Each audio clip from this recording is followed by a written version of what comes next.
Welcome back, everybody, to another episode of the Thrive After Sports podcast. I'm excited for this one. I've been looking forward to this one all day. This is one of my favorite recent clients that I've been working with, Amie Thompson, two-time Olympian, artistic swimmer. I'm trying to get her title correct. Did I get that right, Amie? Artistic swimmer? Yeah, spot on. Okay. We're here because of Athlete Soul. So I do want to, before we even get into this, I want to thank Miriam Glass. I want to thank Athlete Soul, number one, for introducing us.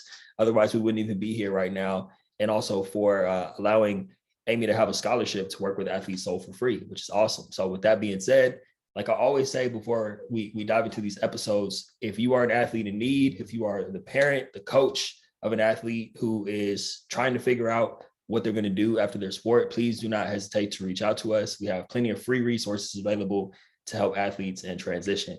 Amie, I want to say, number one, it seems surreal that the 8 weeks is up already. It's like, I think it's been more than 8 weeks. It just kind of flew by in the blink of an eye. But I wanted to have you on today because I know you have an awesome story and there's a lot of things from your journey, not even just us working together, but just your journey in general that I know is going to help a lot of people today, whether it's right now, or like I was telling you before we hit record, 5-10 years in the future when people are listening to this. So first and foremost, thank you for even coming on today to do the podcast. I appreciate you being here. Yeah, well, thanks for having me and thanks for seeing value in my story. Yeah, I know I introduced you as a two-time Olympian artistic swimmer, but how do you introduce yourself these days? Just Amie. Although I've always preferred that, and it's usually everyone else that introduces me as the Olympian. I think this would be an important place for us to start just in your journey. So before Miriam connected us, you were kind of on the fence. You had more so made a decision that you weren't going to compete in your third Olympics. Can you just take a deep dive into that more so? What was the decision like to not compete? And then where were you at the time, kind of when we first connected? Yeah, so it was about 6 months after my second Olympics. I had one foot still in the door of my sport, one foot in life after sport, and I was straddling the two worlds, and I was really lost with what to do. My identity was so tightly bound with myself as an athlete, and it was really hard for me to imagine my life with that not being a part of my identity. And that's what I thought when I left, that would go. And it felt like I was about to have a really heartbreaking breakup with some relationship that I've had for 15 years of my life. So it was really scary, really daunting. So I was really 50-50, compete for another Olympics or move on. It was just, I didn't want to do this year. I wanted to take a break and I wanted to experience everything else life has to offer so that I could make an educated decision as to what I wanted to do. And that's when Miriam was actually my first coach in Sydney, and she started the club over there. And my mum is also good friends with her. And it was actually my mum who nudged me. She goes, come on, like go reach out to Miriam, reach out to Athlete Soul. It could really help you here. And that's where I was when we met, really torn. Yeah. And I remember it's interesting because there were some things that you were dealing with. Well, there was a world of things you were dealing with, not only kind of being 50-50 on the fence, like you said, but also trying to figure out what else life has to offer outside of the pool. What were some of the things you were dealing with just initially with the idea of not competing again on the horizon? What were you experiencing at the time? Because high performance sport had been my life for so long, it seemed like the most important thing in the world. That was the coolest thing in the world, and everyone thought it was really cool. But the more time I spent, in real life and away from the sporting world, like people do find high performance sport cool, but there are so many other cool things in life as well. And I think coming to terms with that over the past 8 weeks really helped me be excited for these other cool things. And realizing that doing a third Olympics is really, really cool, and that would be awesome. And this other thing would be awesome, but you can't do both. Like, you got to choose one door to walk through, and it's okay to be a little bit upset that you're not experiencing what's in the door that you didn't walk through, and that's okay as well. I know one of the things you were doing at the time when you were trying to make that decision was making a pros and cons list. And you were super detailed. I think this is just how you're wired. It wasn't just like pros and cons. You had like a scale, like a weighted scale. Some things held more weight than others. Can you talk a little bit about your pros and cons list? Yeah, so I started off with just the plain pros and cons of like staying with artistic swimming, leaving artistic swimming. And I just had one sheet. And then I made it weighted pros and cons because there's some things that were in there that meant a lot more to me than other things. For example, I put being cold on my list as a 7 out of 5. I didn't want to be cold in a pool anymore. And it's actually you, Taj, that it was just a small comment you made. You said, and if you really wanted to do a third, being cold wouldn't hold you back. And you didn't say it because you wanted to steer me in a direction. It was just pointing that out. And that's what you've done this whole process, is pointing out things in my life and my actions and where things aren't aligning. And it's just been opening my eyes. And so I went back to the pros and cons, and I made 2 separate pros and cons, 2 separate weighted pros and cons, one for leaving sport, one for staying in sport. And just going back to that sheet multiple times a week, every time a new thought popped up, it really helped me evaluate what I valued and help me move forward and get some clarity with my ideas. I think when we met as well, you asked me a lot of questions with where I was at, and I found it very difficult to answer because ultimately I didn't understand where I was. I was very lost. Yeah, that's one thing about me, Amie, that you've learned. I do ask a lot of questions. But like I always told you, I ask questions that I want you to be able to take with you and ask yourself for the rest of your life, And it was interesting because we were talking about this before we hit record. You were on the fence for a while, even with the pros and cons list. You would, like you said, add things and kind of just visit it periodically whenever those thoughts were coming up or whenever you felt like you were really on the fence. And then there was one day, probably, I think it was on the 6th week, where you were just like, you know what? I decided I'm not going to compete this time around. And it was just it was so interesting to hear you in that peaceful state where it just like clicked, just completely out of the blue. And I think it would be for those who are listening and maybe and as you know, Amie, a lot of athletes don't really have the choice whether or not they're going to compete. Usually their time is up before they're ready, but a lot of athletes are in the same position as you where you do have a decision. I think it would be important for people to hear what led to your decision ultimately to come from a peaceful, powerful place of I'm not going to compete and I'm at peace with that. Mm-hmm. So you have to understand, very shortly before I realized that I was on a downward spiral. I was bound by chains to my Google Calendar. I was addicted to being busy, and I was wearing my Garmin watch, just addicted to it. And it was almost because I didn't have that strict regime of training. So I decided to be strict in my life on everything. And that was for the first 6 weeks. And then it got COVID, and I had to sit at home, and I was sick, and I was with my cats, and I was with my partner, and we were studying all day, then watching Netflix at night. And I realized, oh my gosh, this is nice. You know what? This is nice to just be with the people you love. And rest is actually nice. It was a little bit hard mentally, but deep down I knew that I really needed just to rest. And don't get me wrong, day out of ISO, I did go for a run and I almost blacked out. That wasn't a good idea. That was because I went up a really hard hill. So it wasn't a good idea. But then I stopped, whereas I think before I would have tried to keep going on things like that. And then I went home to my family for 2 weeks, who I hadn't seen in 3 years.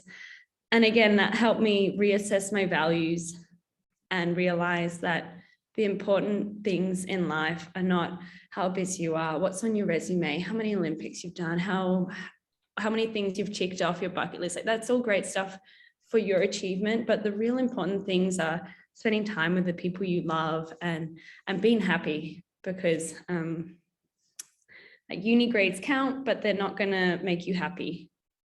money is important, but it's not going to make you happy. Only you can do that. And it was amazing how I sort of came to realize that, or got reminded of that within this 3-week period of having COVID and then being home for 2 weeks.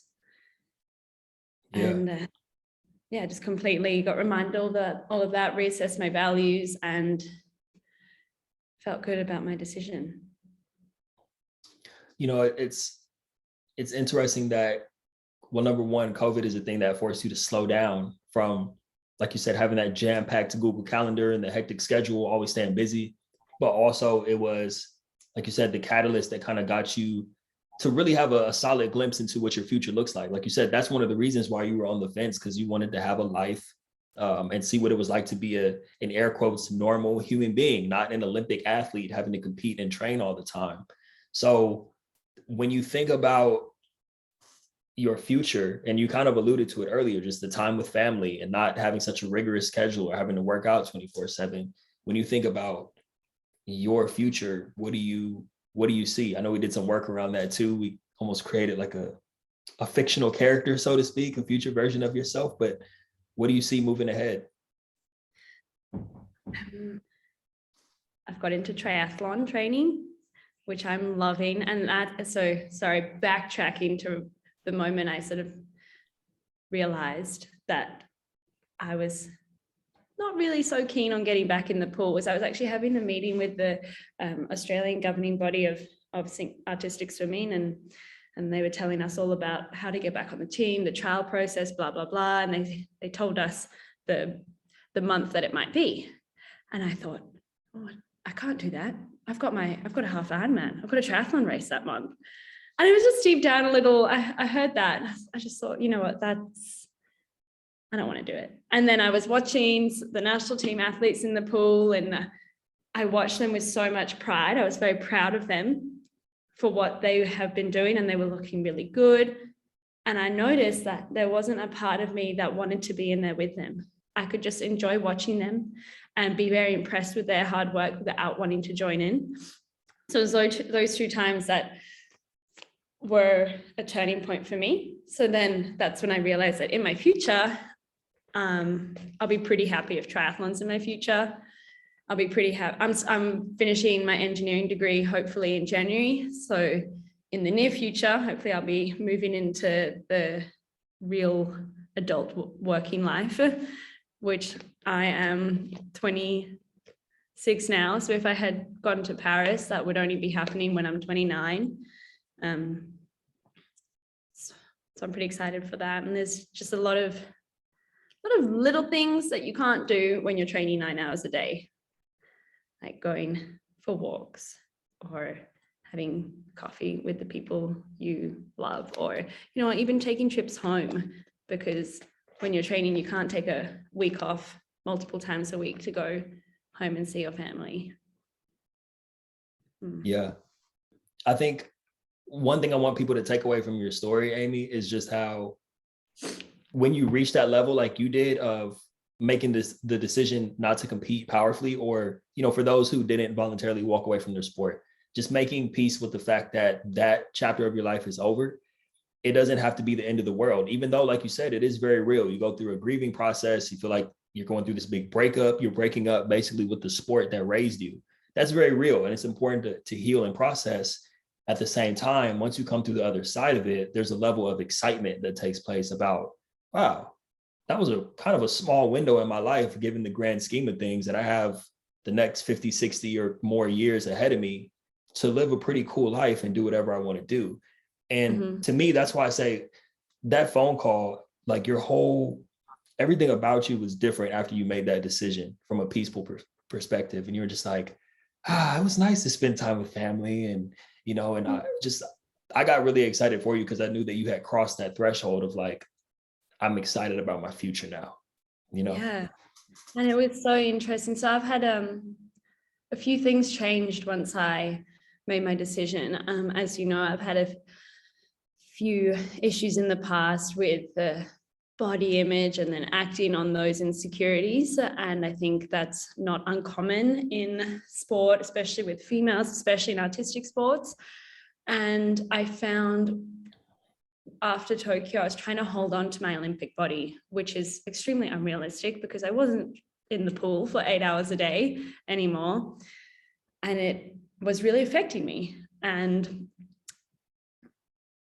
then when I made my decision and sort of closed that chapter in my life, all this acceptance came for who I am now and what I look like now. And I'm happy now because I'm not that anymore. And that's okay as well. That was then, and that's what I needed to look like for then. And I don't need to look like that now. And if I did look like that now, I'd probably injure myself with the amount of running I'm doing. So that was amazing the way my mind changed that way. But as well, I'm not sure if it was a decrease in stress. There's still so much going on, you know, with uni and coaching and things, but I feel so much less stressed that, you know, my gut's been better, my sleep's been better. It's healed a lot of things in my life. And even just the other day, I noticed myself getting a bit agitated, and I just noticed this and I thought, you know, I'm not going to go for my ride in the morning. I'm going to sleep in, which before I met you, that wouldn't have happened. I would have powered through and it would have got worse and worse. And that's not productive for anyone, anything, not productive for myself. So yeah, a lot of things have slowly changed. And especially in those weeks, like you said, I was more peaceful, and I do still feel that way. Maybe it's because I had all these expectations on myself, either self-inflicted or what I thought other people expected of me. And without that, I feel kind of free. There's so much that you shared that I want to unpack, especially about others' expectations or how other people feel about you. But I can't overlook what you just said about the body image side of things. That is something I think this might be your story in itself, and everything you just shared was powerful, but this might be a good opportunity for you to give some advice.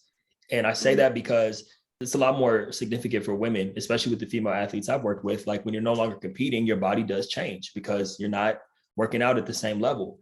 And that's a very real thing. And it kind of compounds some of the other things you're going with, where now you're leaving your sport. Now you don't really, you know, you're losing your identity, your schedule's changed, and your body's changing on top of that. And I know, especially, you know, the beauty standard for women with Instagram and all these different things like that is off the charts now. So to those athletes, you know, male or female, who may be dealing with that, can you just take a second to give them some advice if they may be not so happy with what they see in the mirror now that they're no longer competing? I think for me, it was very important to replace my sport with something else. So I have taken up, for me, it's been triathlon, but for other people, it might be gym. For other people, it might be another sport. And when your training changes, your body will change. That's just science. And it's very difficult to accept that. Don't fight against the natural process. And it's very easy to say, just accept it, but it takes a lot of time. And I think just understanding that your body is the body you have for what it needs to do. Wow, I just had to give that a moment of silence for a second. That was that spoke volumes right there. So for me, at the Olympics, synchronized swimming, I did not need calf muscles, for example. But now my calves have like tripled in size because I need them. And yeah, 8 weeks ago, I found that difficult to look at in the mirror. But now I look at it and I think, damn, you can run half marathons. And I say that to my calves. Whereas, yeah, you need, your body needs to be prepared for what you want it to do. And it will change as your activity levels change. And also the other thing that really helped me, has helped me a lot, is that no one cares. And this is not just about body, it's about everything. And if anyone does care, you don't need them. You do not need them in your life. And good people don't care. But no one cares what you look like. If you walk down the street, everyone's looking different, but do you really care about what they look like? No. So no one cares what you look like. And that really helped me, realizing that actually I don't really care. So just do what you want. Yeah, that's great, Amie. I've had countless conversations with women who go through that, female athletes who are concerned about their body image, or they put on. I had a conversation with someone the other day. She put on 60 pounds since she finished playing her sport. And so, that's like, I think about myself when I was done playing, I was concerned about the fact that I didn't look like a D1 football player anymore. And like you said, I had to come to a place of like, well, I don't have to. I'm not competing at that level anymore. There's no way I could ever look like that. Not no way, but I don't need to. Like you said, your body will, you can, as long as you're taking care of your health, that's the only thing that really matters when it's all said and done. And so for me, I had to reach that point where I was just like, I just want to be healthy. I want to look good. I'm still in great shape. I don't have to look like I'm about to go play a football game right now, Yeah. And everyone's healthy is different. So I joined this triathlon club that's been awesome. And there are people running and riding way faster than me. And they're not looking like super lean, athletic people, but they are performing really, really great. So that also made me, and also just my running with friends and stuff. Not everyone, most people don't look like elite Olympic athletes because most people aren't, but then their performance is still really, really good. Like I'm still pushed every day by my friends I run with or the triathlon club. And that also made me realize that the way you look is not reflective of how you perform. And for a long time, those two things were really tied in my head in artistic swimming. And yeah, recently it's split. And that feels great to see that a little bit split. Like you look one way and that's cool, but performance driven is a healthier way to look at things, I think. Yeah. I want to go back to this too, Amie, because I know that with you packing your schedule and you're like with the workouts, Amie still works out like crazy. Like she said, this woman, there it is. She's got the bike in the background ready to go. Yeah. I am still doing 2 to 3 hours most days, but I'm taking rest days, but even better, I'm taking them guilt-free because you need that, you end up performing better. And if I need to take an easy day, I'll do that. And I'm doing that much exercise now because I want to, not because I have to. And that's what's really changed in my mind. I think because when I had COVID and then I was a little bit sick still at home, so that when I could exercise again, I was like, oh yeah, I really want to do this, not, oh, I have to do this. And you end up performing better as well. Yeah.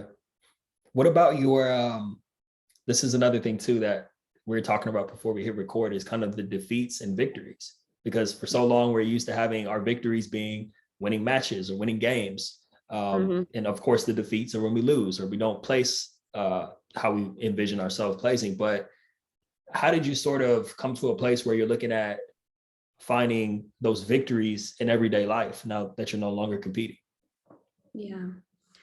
I found it really hard at the start. A victory for me was all driven by external factors like getting good grades or getting my workouts in. And my defeats were, if I'm tired, I'm defeated. And that's when you and we made this list. And I realized that being tired is not being defeated. And it's actually a good thing because it means you've pushed yourself and then you can rest. But it was weird because when we wrote the defeats and victories list, I knew rationally that in the victories is all the important things that I mentioned earlier, spending time with loved ones and you still got to, having a good study session and having a good workout and stuff, but it's not outcome based as much as it would be great to get the good grades. The victory is in what you do. And I realized once we wrote that and we made that, I knew these things, but I wasn't acting in alignment with them. And that's another thing that helped me turn a corner, was realizing I wasn't acting in alignment with who I wanted to be or how I wanted to live. And I didn't know that. I didn't realize that that's what I was doing until we wrote some things down. Yeah, that I feel like for you, that was because you are such a go-getter. And like, you know, you just showed the bike in the background a second ago. That's not going to change. You're always going to be driven. You're always going to go hard, whether it's physically or with achieving your goals. But I just feel like for you, that was such a big thing. And I was so happy to see you start implementing that, was, like you said, just celebrating the small things and finding victories throughout the day, the smallest of things. Even something like for you, which was a complete 180, taking rest and time to recover and recharge and allowing your body to rest, counting that as a victory. I think that was just major. And I know that that's going to take you really far. And you're already, just even with some of the things you shared today, I can see it's already working. Like, you're so at peace, you know, since that sixth call, that call where you told me you made the decision. Oh, that reminds me, I don't want to forget, because I wrote it down when you talked about other people's response. Like, I know you've made some official announcements that you're no longer competing. How have you been? What sort of feedback have you been getting? And, you know, how have you been handling other people asking questions or, you know, different things like that? Yeah, oh my gosh, it's been, I think 99% has been people saying, congratulations, I think it's the right choice for you. You're going to achieve amazing things, blah, blah, blah. Good luck going forward, all positive things. And then a couple of people have just said, oh, I was really surprised. But not in the way that, oh, that's a bad decision. Just, oh, I'm surprised. But yeah, really congratulations. I'm happy for you, blah, blah, blah. There's been no negative feedback at all. And then from the people that are closer to me and that really understand the journey and the sport, my real closest friends inside the sport, they've been extremely celebratory because maybe they've left a couple of years ago, or they've left at the same year as me, and now we can all be retired together and look back on our journeys all together and be proud of it. And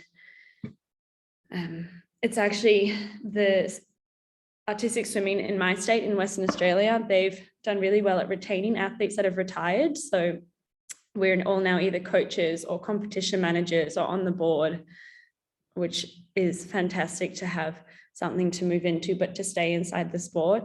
And because it'll always have that a very big part in my heart, like you said, it's the sport that raised me, and I want to be able to give back and help it do the same for other athletes.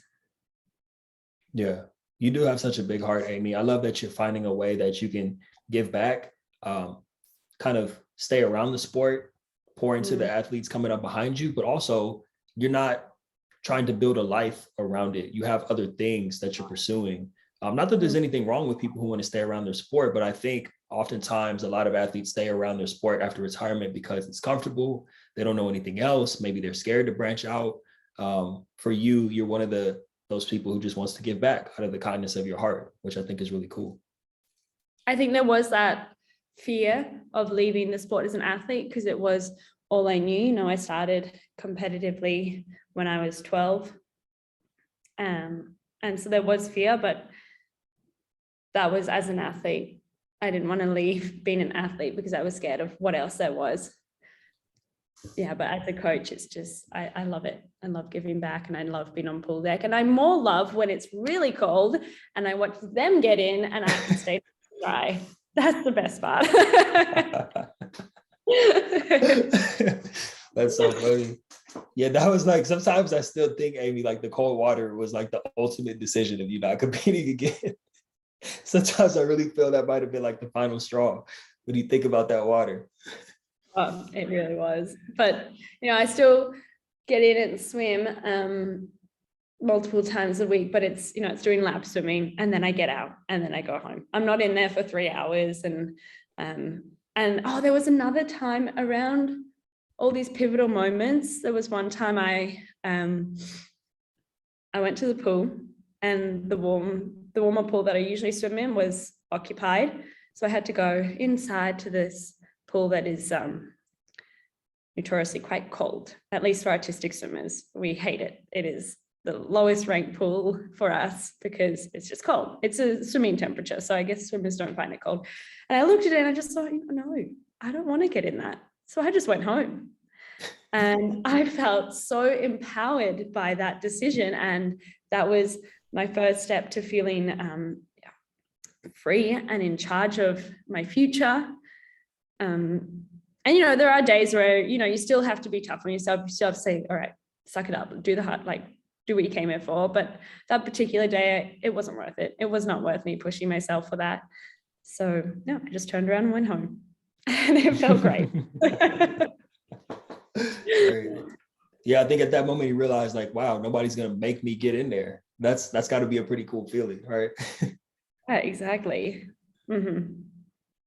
And I've always been very good at getting myself in, doing my training by myself all through high school, year 9, 10, 11, 12. I was getting my dad to drop me to my school 2.5 hours early so I could do my training by myself with no coach 4 times a week. That was me in high school. So I've always been very good at just staying focused on what needs to get done and just doing it. And I still do it, but I just realized I don't have to do it as strictly as I was when I was full-time athlete. Yeah, you have the choice. I've signed up for a couple of triathlons and I will be strict in my training then, but yeah, it's well, I guess it was always my choice, but I just feel different now. It makes sense. No, that makes perfect sense. I know exactly what you mean. Yeah, I mean, for me, I still get up really early, sometimes 5 a.m, even earlier, but it was a really powerful moment for me when I realized no one's making me get up so I can go work out. I set my alarm, or I get up naturally, and I have the freedom to do that, which it does feel really empowering, like you said. Yeah. I think now, Amie, this might be a good time for you to give some advice. You already talked to those athletes who are kind of wrestling or on the fence about whether or not they should compete. I know they're going to find inspiration in your story, and you gave some just great tips around that too. But for those athletes who maybe they're not leaving voluntarily, their time is up, they didn't make it professionally, they didn't make it to the Olympics, or just maybe they're coming off of a professional or Olympic career, or, we're recording this in May when in the US or out there too in Australia, a lot of semesters are ending. And that's going to be the last time, people are coming out of college, going into the real world, as we say. So what advice can you give to athletes who are tuning in right now, who are trying to figure out their next steps or wondering what's on the other side? Anything you want to share? I think it's okay to feel a little bit scared. It's okay to be a bit nervous.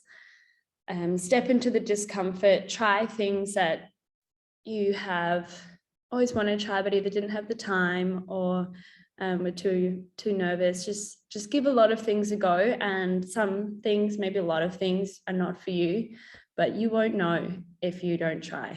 And if you keep staying on the same path, you'll never know what else there is. So we've always got to explore and test other things out. As I said, if they're not for you, they're not for you, but at least then you can make educated decisions with what you want to do with your time. Did that answer the question? It definitely did. Okay. Yeah. And then for the athletes who may need help or need guidance or kind of need someone in their corner, would you recommend that they reach out to Athlete Soul or reach out to me, or just even if it's not me or Athlete Soul or any of the other coaches, what do you think is the importance of an athlete having someone in their corner who's been there before to help guide them through their transition? Oh, I think it is incredibly important. As I said, I was straddling 2 worlds. I was having a borderline identity crisis before I reached out to Miriam, and it's been 8 weeks of a very transformative process, and I could not recommend it more to anyone. I think every athlete, whether you think you need help or whether you just want someone to talk to about the process, that is a completely third party. Our lives are no way intertwined at all, which is another thing that really helped me be extremely open and honest. I put everything on the table, every session. That really helped. And so firstly, my advice is to reach out to Athlete Soul or you, Taj. I think it's an extremely beneficial program. And number two is if you do, or slash when you do, be completely open and honest and try and squeeze that lemon for all it's worth. If you're given a task to do between weeks, make sure that you do it and you dive into this program, because that's how you're going to get the most from it as well. Man, Amie, I love that you shared that, just the part about being open and honest. And I say that because people have heard me on this podcast say time and time again, that was my problem. And that's a lot of athletes' problem, because we're prideful people. We don't want to admit that we're hurting or we're dealing with certain things, or we're uncertain about our future. We don't know what we're going to do next. All of that stuff. It's a strange position to go from being, you know, under the spotlight, competing at a high level, being a superhero almost, to like, I'm vulnerable, I need help, I'm struggling, and to open up about that. And I'm really glad you touched on that, because I think it takes courage to do that. You know what I mean? To, number one, admit that you're going through something, and then to be open about what you're going through and allowing someone in to help. Granted, I don't know, like you said, it does help to have someone who's a third party, because like you said, we don't know any of the same people. So it creates a safe space where you can talk about things that maybe you wouldn't talk about to people who you have to see every day or who know you personally.